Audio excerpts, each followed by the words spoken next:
be great if we could just go back to 2020. No, nobody, no, it would, no. Not the parts where we couldn't shop going down both sides of the grocery store aisle or touch our face, but the part where interest rates were like 2.5, 2.75, 3% interest, because now they're 7%, or if you don't have great credit, they're probably over 7%. Wouldn't that would be great. And you can kind of, sort, maybe, probably not, but in some cases, yes.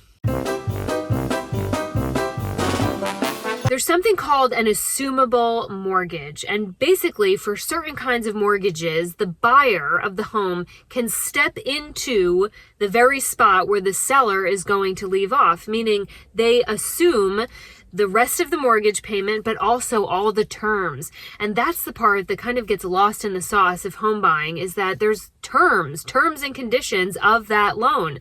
And one of those terms is the interest rate. Plot twist, not all mortgages are assumable. So they have to be federally backed mortgages. And those are FHA, VA, and USDA mortgages. A conventional mortgage is not assumable. So how about that? For the past couple of years, if you had an FHA, a VA, or a USDA mortgage, nobody wanted your offer because there were 15 others that were all conventional. And who wants to deal with the hassle of the federal government? It was really hard to get your offer accepted if you had one of those mortgage types, a federally backed mortgage. Well, now you have the keys to the castle. You have the secret sauce, because if you have one of those federally backed mortgages and it's assumable, this is something you want to check with your lender on. What you can do is add that into your marketing when you go to sell your home. Now, this is not just for the people who are buying and selling in the past 2 years.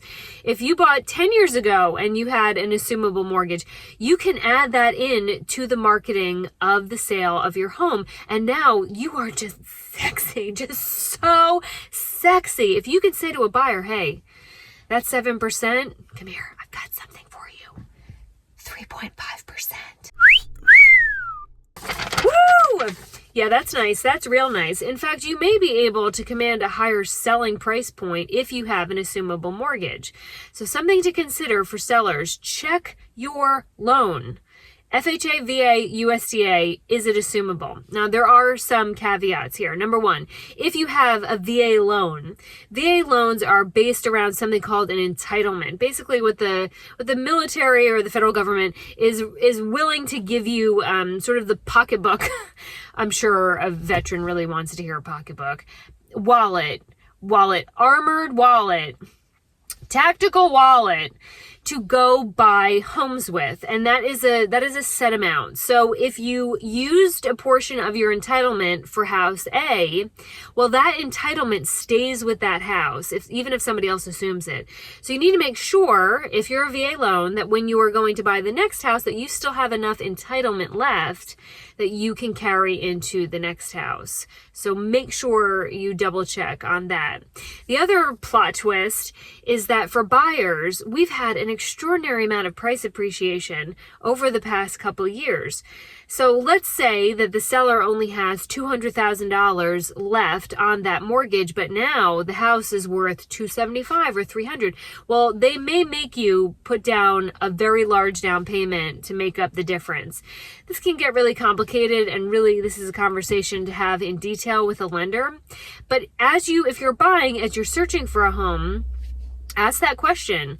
It might be listed, hopefully, on the marketing of a house for sale if it is an assumable mortgage. If you're a seller, my God, scream it from your rooftop. Who wouldn't want that right now? In all cases with assumable mortgages, you have to have your lender's thumbs up.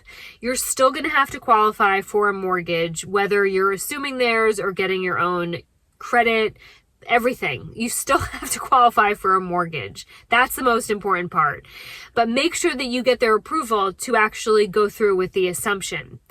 If you try to be sneaky squirrel about this, seller, buyer, both, it doesn't matter, and the lender finds out, they do have the right to essentially call the loan or make it paid in full right then up front, because they're now inheriting a different buyer, not the buyer who they thought they were doing business with. So keep things on the up and up, check your loan terms and see if you have an assumable mortgage. And if you're a buyer and you find a seller who is advertising and offering an assumable mortgage, I would kiss that seller right on the mouth from a safe 6 feet apart.